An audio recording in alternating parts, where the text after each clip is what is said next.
সত্যি কথা বলতে কি, দাজ্জাল আসার সময়টা কাছাকাছি চলে আসছে। এবং দাজ্জাল যখন আসবে, মানে মানুষের রূপে যখন বের হবে, তখন সে এইদেরকে নিয়েই বিশ্বটা শাসন করবে। সে রুলিং স্টেট হবে এবং দাজ্জালকে নিয়ে সে পুরো বিশ্বটা শাসন করবে। কতদিন? নবীজি বলেছেন 40 দিন। কতদিন?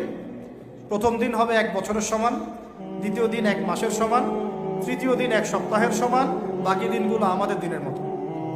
এই শাসন না হওয়া পর্যন্ত কিয়ামত হচ্ছে না।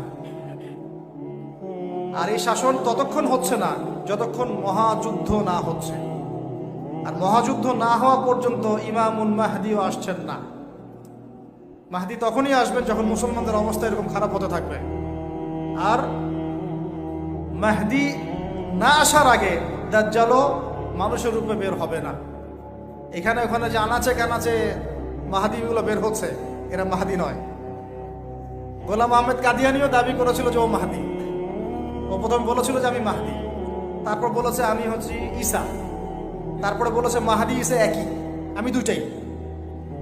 তারপরে বলেছে আল্লাহর নবী, তিনিও নবী সাল্লাল্লাহু আলাইহি ওয়াসাল্লাম, আমিও নবী, নাউজুবিল্লাহ। তো ও দাবি করেছিল। আর আমরা জানি মাহাদি কথা বলবে আরবি ভাষায়, তিনি ফাতিমা রাদিয়াল্লাহু আনহার বংশধর থেকে হবেন।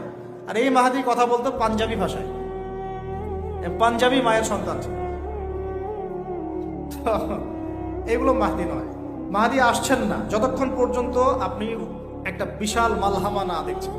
আর আমার ধারণা, ইন্টারপ্রিটেশন, বা শুধু আমার ধারণা না, অনেকেই ওয়ার্ল্ড অ্যানালাইসিস যারা করে তারা বলে যে হয়তো বা এই ইস্যুগুলো, ইউক্রেন রাশিয়া হোক, সিরিয়া ইস্যু হোক, ইয়েমেন ইস্যু হোক, গাজা ইস্যু হোক, আস্তে আস্তে একটা বড় যুদ্ধের দিকে এরা বিশ্বকে নিয়ে যাবে। এই যুদ্ধগুলো এমনি এমনি লাগে নাই, এরা লাগায়, পেছন থেকে লাগায়। ওদের স্বার্থ কি? অস্ত্র বাণিজ্য। কি বাণিজ্য? অস্ত্র বাণিজ্য। ওরা যুদ্ধ বাঁধিয়ে রাখবে, জিয়ে রাখবে, যাতে করে অস্ত্র ব্যবসা করা যায়। অনেক সময় মুসলমান 2 দেশের মধ্যে যুদ্ধ লাগায় দেয়, দিয়ে অস্ত্রের বাণিজ্য করে। এগুলো কি মিথ্যা কথা বলছি না সত্য কথা বলছি? সরাসরি বলছি ভাই, কিছু করার নাই। এখন সরাসরি না বললে তো দেরি হয়ে যাবে। এখন জানা উচিত আপনাদের বিষয়গুলো। তো আমাদের ইন্টারপ্রিটেশন যে এটা হয়তোবা চলে আসতে পারে। চলে আসলে পরে বিশ্বের অবস্থা কি হবে সেটা ভাবতে হবে আমাদের। করোনা ভাইরাসে বিশ্বের যে অবস্থা হয়েছে, আর আমি বলে দিই, করোনা ভাইরাস কোনো মহামারী ছিল না। এটা কোনো মহামারী না। এরকম হয় না মহামারী। মহামারী মানে একটা এলাকার র্যাপিডলি মরে ধুয়ে সাফ হয়ে যাবে, এটাকে বলা হয় মহামারী। আপনার জ্বর হয়, আমার হয় না। আপনি মরেন, আমি মরি না। আপনার বেশি ইফেক্ট হয়, আমার হয় না। এমন মহামারী সার্কাস মহামারী।